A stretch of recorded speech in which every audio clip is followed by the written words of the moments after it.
being here. You say this is the most significant moment in 2 years of phone hacking investigations, and it all centers on an email involving an ex-News of the World reporter. Explain. Yes, the significance of this is the top team at News of the World and News International are fragmenting.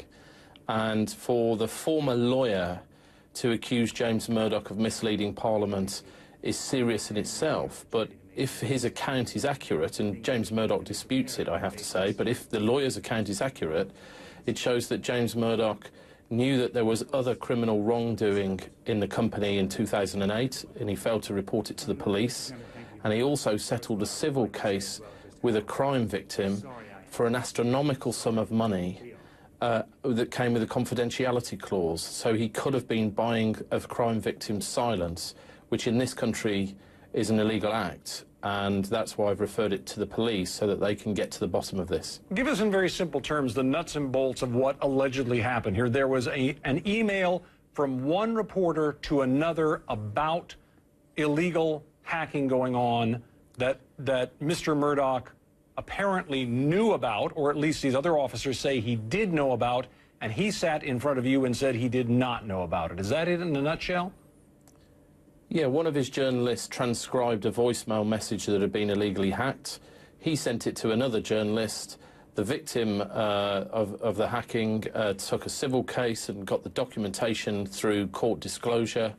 At that point, the lawyer and the editor of the paper go to Murdoch and say, we think we should settle this case.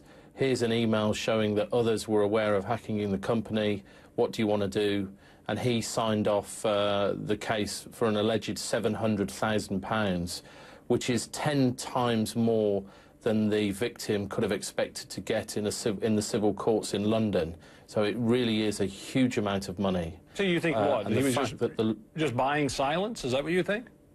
Well, that's the allegation, and the former editor of News of the World and the lawyer would know the significance of their statement when they made it yesterday. It really is a big issue here in London. I want to metropolitan police. I want to play that statement, though, that you brought this up so we can see it clearly. I want to make sure that you have no mistake. Okay. Murdoch denied any knowledge of the email. Let's look at what he said when he talked to you earlier this week. When you signed off the Taylor payment, did you see or were you made aware of the full Neville email, the transcript of the hacked voicemail message? No, I was not aware of that at the time. So he says very clearly there, no, I was not aware, and I want now to show also the statement you made reference to a moment ago that James Murdoch denies misleading Parliament by that. In a statement posted yesterday on the News Corp website, he said, quote, I stand behind my testimony to the Select Committee. So, look, how are you going to prove otherwise if ultimately he says, look, I was mistaken at the moment, even if you can prove it, I misspoke, I wasn't sure which email you were talking about. How can you possibly prove it? Well, that's why I want the police to investigate. What we now know is either the former editor of the paper and the company lawyer are telling the truth, or James Murdoch is. Both of them cannot be right. And the point is, if the police establish that James Murdoch did know about the email and that the lawyer is right, it's a very, very serious situation. That's why I think it's urgent, and that's why I referred it to the head of the investigation earlier today. What can happen to James Murdoch if the police find out that he did lie?